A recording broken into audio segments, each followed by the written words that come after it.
every moment, you choose who you want to be and how you want to live your life. It is your ultimate power and your inescapable responsibility. You are the master of your reality. It doesn't always feel that way though, right? I mean, too often we believe the awful fictions of our fears. We believe our faulty logic and our misguided assumptions. We surrender to our self-limitations. We misperceive our strengths and weaknesses, misperceive success and value and luck in our lives. We perpetuate our insecurities and our vanities, and we fail to listen to each other and to our own hearts. How can we take back control, creating the lives we want for ourselves with awareness and accountability? That's the question we explore in this interview series, Mastering Your Reality. We consider the question with remarkable people who clearly have a lot to teach us on the subject. Today's guest is one such person. Susan Cain is a true revolutionary. She is the leader of the Quiet Revolution on a mission to unlock the power of introverts for the benefit of all of us. Her book on the subject was nothing short of groundbreaking. If you somehow missed it, it's called Quiet: The Power of Introverts in a World That Can't Stop Talking. It's been translated into 36 languages and was on the New York Times bestseller list for more than 3 years. Simply amazing book. Her TED Talk, also fantastic, The Power of Introverts. It's been viewed about 17 million times. Today, Susan is the chief revolutionary of Quiet Revolution, a fantastic organization that trains quiet ambassadors around the globe. Quiet ambassadors who help to unlock the power of introverts in businesses, in schools, and in their hearts and souls. On a personal note, I'll say, Susan, you are a role model of mine. I am a Susan Cain super fan. I admire Susan and her work immensely. And Susan's example was one of my main guides in my journey to write my own book and tell my own story. So I am honored and thrilled to have Susan with me today. Susan, thank you.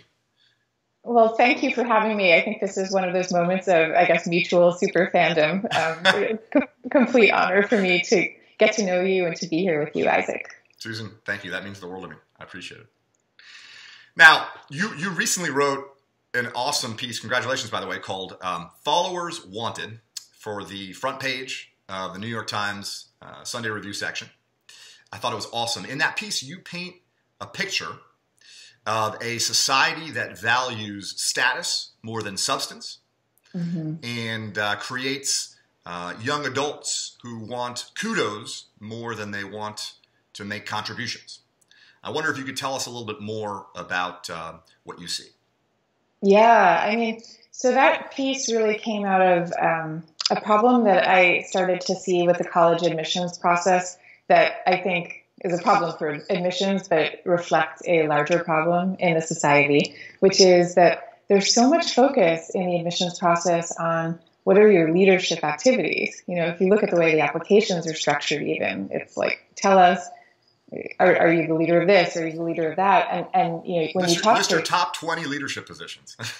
Yeah, exactly. List your top 20 leadership positions. You know, when you talk to teachers and guidance counselors at schools, and they'll tell you that, you know, kids are just jockeying to be the leader of this and the leader of that, and they don't even necessarily have a feeling of affiliation or commitment for what they're doing, but they're under this tremendous pressure that they're somehow supposed to be distinguishing themselves this way. And so that's obviously a problem because it's disconnecting us from what our true interests are. You know, there's so many stories of kids who would be, let's say, really passionate about computer programming or whatever it happened to be, but they would feel like, well, I shouldn't do that because I should be spending my time instead trying to be the head of the peer council or something like that. And I mean, it's also a problem to, you know, I think leadership is an incredibly important skill, but it's not the only important skill. It also matters to be a good follower. And then, you know, I wasn't the one who crafted the headline for that piece. You know how it is with when you're writing for a newspaper, you write the article, but they're in charge of the headline. I actually would not have given it that headline. Okay. Because to me, it's not only about wanting a society that also values followers, but in addition, values people who go their own way. And I think that's an incredibly important part of the population that we're not paying enough attention to now. The people who don't necessarily want to lead, they don't necessarily want to follow, but they want to contribute by doing their own thing. This is the march to the beat of their own drummer kind of thing. Now. Pardon me? Sorry to interrupt you. This is the whole, march to the beat of their own drummer kind of. Yeah, exactly. And, it's funny because we criticize ourselves sometimes for being an overly individualistic culture, but we're not exactly. We're more a culture that's valuing everybody being a chief. And that's a different thing. Okay, there's so much to talk about. So I want to see us. I'm sorry. I keep interrupting. No, not at all. Go ahead. I'm done. So there's so much to talk about here in terms of, what this means for us as a society, what this reflects on us, and also what it means, for these individuals. But one thing that really jumped out at me was you challenged us as a society, as individuals, to really take a look at what it is we value. And you made the point, as I understood it, I don't mean to put words in your mouth, that if this is truly what we are going to decide as a society to value, then so be it. But let's do so with awareness and intention. And I love that idea. Yeah. Let's admit what we're doing, because what I saw is that there's a lot of lip service paid to, we want caring people. We want people who want to contribute for its own sake. And those are a lot of words. But then when you look at what we're really valuing at the end of the day, that's not actually it. Focusing for a minute on the college admissions process, you end up valuing the applicants who are on a path to wealth and power. And maybe that's what we value. Okay, let's say so, because then we can honestly consider it and critique it. But it's much worse to do that, but then to wrap it in some kind of, a kind of like soft fur of saying, we actually want caring citizens. Now, I will say, from the point of view of the colleges, I think they actually honestly believe that they're looking for caring, concerned citizens. And I think colleges are in a terrific bind with this deluge of applicants, and it's hard to distinguish one from another. So invariably, you look for the people who have distinguished themselves by becoming the president of this or that. So it's not, I don't think it's so much a problem of the college's intentions as it is of where we all are. This is a collective problem. I love it. For me, that's such a kind of eyes wide open way to look at it, to say, look, let's for a second put aside sort of, the judgment piece or the, deciding who's right or who's wrong. But certainly we got to begin from understanding what it is that we're actually doing. And is this what we want? Yeah. Is this what we value? Is this what's important to us? I love that. On the personal level, that feeds right into the immense toll that this can take, often does take, on our quiet souls, I guess we call them. And you've talked a lot about your personal experience, and one of the things you've written that really spoke to me is the self-negating choices that you made in your life, in your youth, kind of as a result of this sort of barrage of cues from society. Could you talk about that? Right. Yeah, sure. I got the message from a very young age, as most children do in our culture, that you are supposed to be kind of out there, go get them, take charge, effectively an alpha person, and you have to do everything you can to be that person. And that's not the kind of kid I was. I was a kid who really liked reading and writing, and I don't know, I like running around and stuff with my friends, but I always like to play with my friends one-on-one. I was very dreamy, and you kind of got the message that, well, maybe that's okay when you're a kid, but you better grow up and learn how to really deal out there. So I ended up becoming a Wall Street lawyer for almost a decade. And it took me until I was in my early 30s to come back to writing, which was the thing that I had dreamed of doing since the time I was 4 years old. Because you're told, it's not practical, it's not real, it's not who you really should be. And by the way, I grew up in a family that actually really did celebrate, it was somewhere between accept and celebrate, a more quiet and scholarly view of the world. So this wasn't even coming from my family. And I stress that because for many children, it is. Many children are growing up in families where they're subtly or not subtly sent the message that their own natural tendencies, that there's something wrong with them. And sometimes it's as simple as like a kid who really wants to just spend hours at a time chilling at home and doesn't want to be running around to 17 different activities. And there's so much pressure we're all getting, that's the way, that's the life a child is supposed to live, the 17 activities, I mean. That's the life the child is supposed to live in order to prepare them for the adulthood that they're supposed to live. And, eyes wide open, like, why do we have to do that, actually? Really, why? What is wrong with chilling out for hours at a time if you're a kid? There's absolutely nothing wrong with it. But, I know this as a parent, there's a kind of pressure that we all feel, like, you better be exposing your child to as many experiences as you possibly can, so that they can have as much as their peers do. It's just all upside down. I couldn't agree more. I mean, we teach our kids, we try to instill in them the importance of discovering who they want to be and what value looks like for them and what success looks like for them and what fulfillment looks like for them, and then we dump on them all these shoulds. Should do this, should do that, should be here, should be there. But it's difficult, but it's just worthwhile to pull back and realize that. Now, you mentioned in your 30s as a less than perfectly satisfied lawyer, which we shared in common. Right. You mentioned coming back to writing. You spent 7 years writing Quiet. Is that right? Yeah, I did. What was that process like for you? It was kind of blissful for me. I mean, so I'm sorry, I left law in my early 30s. And before I started working on Quiet, I actually was just writing stuff in general. So I worked on a memoir that I did in a prose version and also a poetry version. And I wrote a play and I wrote all this different stuff that I somehow never really tried to publish.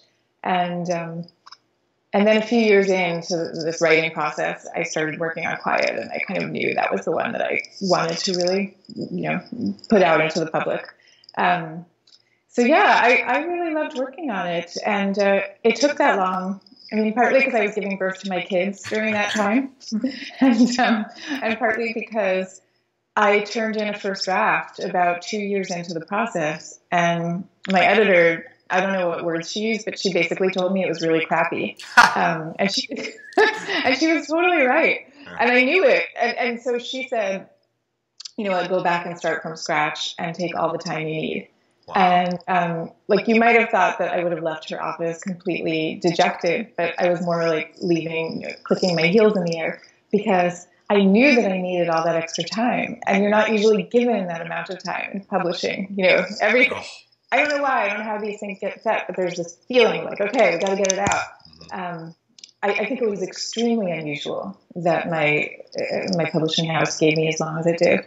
But anyway, I kind of went back and then took the time that I needed. Well, what a gift for you, but what a gift for all of us, because that book, man, is amazing.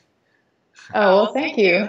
Thank you. I do think it's a tricky thing, because I actually think it's really hard to do something well without doing it really deeply and thoroughly. And at the same time, I recognize that most endeavors, you can't really spend 7 years, life has to march on. You know what I mean? So I actually haven't figured out the answer to that solution, but I think at least identifying it as a valid tension instead of assuming that it's always best to move fast. I don't think it's true that it's always best to move fast.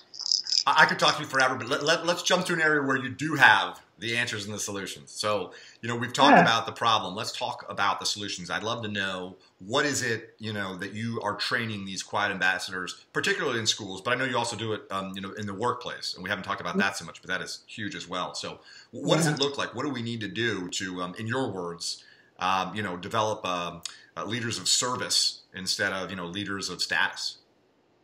Yeah, I mean, well, so what we do with the schools is we go in to schools who work with us, and we identify teachers, administrators, leaders inside the school who are interested in this mission of the Quiet Revolution, of harnessing the talents of the introverted half of the student population, and of getting the introverts and extroverts to understand each other better. Can I interrupt for a second? Sure. The introverted half that performs far better academically than the extroverted half? Sometimes yes, sometimes no. I mean, that's actually interesting. There's all these statistics about it that introverted students perform better during some of the years of education, and extroverts perform better during others of the years. Yeah, yeah. Although there's also a kind of horrifying statistic that found that the vast majority of teachers believe that the ideal student is an extrovert. Even if the teachers are introverts themselves, they believe this. Notwithstanding all the contributions that these introverted kids grow up make. Yeah, exactly. So we work with teachers and other leaders inside the schools who and teach them tools and techniques that they can use to go back and talk about this stuff with their students, with their fellow teachers. We're effectively training them to become ambassadors within the school so that the whole revolution grows organically and it doesn't depend on any one person to do it. That's really the concept. And so, we teach them the very first thing really with all of this is normalizing this whole discourse, by which I mean, and until recently, it has not been socially acceptable really to talk about what it's like to be an introvert versus an extrovert, to talk about your preference for spending time alone, to talk about your preference for working in a quiet setting. All these things would kind of mark you as a little bit off in some way. So what we're doing is we're giving them personality tests that they can give to their kids, discussion guides that they can give to their kids so that the kids can start talking about, oh yeah, I really like it when I get to read for 20 minutes before we go out and have a big group discussion, things like that. So it just becomes part of everyday language. And that so quickly can blow away those self-negating tendencies that people can have, and the misunderstandings that develop. The power of words, the power of stories, the power of narratives. Pardon me? I'm sorry, I keep interrupting. The power of words, the power of stories, the power of narrative. I mean, we create our realities. Yeah, and the power of communication. I'm thinking of one girl in middle school who talked about having been kind of kicked out of her friend group because she was going off to the library every day at lunch to chill. And, this is just what she needed in order to recharge. But her friends took that as a sign that she didn't really like them, and that she was rejecting them. And so rather than having her reject them, they kind of ganged up on her and ejected her from the group and said, okay, your one last chance is unless you start hanging out with us at lunch, you're out. That's the whole, you can't fire me, I quit. Yeah, kind of like that. Yeah. So you imagine among that group of girls, if they had been walked through, let's say in class, by a sensitive teacher, what all these temperamental preferences are, that whole misunderstanding never would have happened for them. And that's happening in every classroom. I love it. And one thing, I want to stress that that you mentioned these quiet ambassadors, these leaders. They are both extroverts and introverts and folks of all stripes. Because I think kind of going back to maybe the less than perfect title for the article followers wanted, that wasn't your own, as you said. A big part of the point is that the assumption that leadership equals extroversion, that's a big part of the problem, right? There are introverted leaders who are among the best. Oh yeah, absolutely. There's a ton of data on this now, actually, kind of study after study that finds introverted leaders, in many cases delivering better outcomes than extroverted leaders, or basically both can be really good. And the data proves it. And yet there is for sure, this real assumption I think that we all have deep down, whether we admit it or not, that the ideal leader is sort of, charismatic, out there, again, to use the word alpha, that alpha person. And it's just not necessarily true. So folks of all stripes and personality types are welcome as quiet ambassadors. Oh, yeah, very much so. Very much. This is one of the things that we struggle with the most, actually, which is, we love extroverts. To us, this is an inclusive movement. And it's so hard sometimes to get the language right of, how do you talk about a bias against one group without seeming to not be honoring or including the other. For me, the analogy I always use is the women's movement, where I feel like in the early years of the women's movement, there was this feeling of like, down with men somehow. And that's obviously so wrongheaded. And so we're trying to kind of bypass those early years and embrace everybody. Yeah. It's funny, all this talk of status versus substance and, stature versus, contribution and all that brings up for me, reminds me of my acting days back in Hollywood and that industry. I think there are interesting parallels there to an industry or a society that's sort of based around sort of appearances versus substance. Yeah, I mean, I could see that being a really interesting analogy, because you probably had the people who were there because they really loved the act of taking on another human's thoughts and feelings and expressing them, and then the people who were in it for the showmanship, right? Exactly right. Yeah. And some of the folks who recognized that they were privileged to be able to enjoy a craft and act and fortunate enough to kind of win the lottery and have their roles, and others who felt they were God's gift to mankind and curing cancer or whatever. Right. So, but it's interesting. Well, Susan, I should let you go. I could talk to you forever. I hope maybe we could do this again someday. I would love that. Awesome. I would love it. I got to tell you, again, I admire you immensely. I love your work. You are a master of your reality. Thank you for what you're doing. Well, thank you, Isaac, for being you. And I really hope that we get to meet in person before long. Definitely. I'm on my way now. Excellent. All right. Thank you, Susan. Okay. Thank you so much.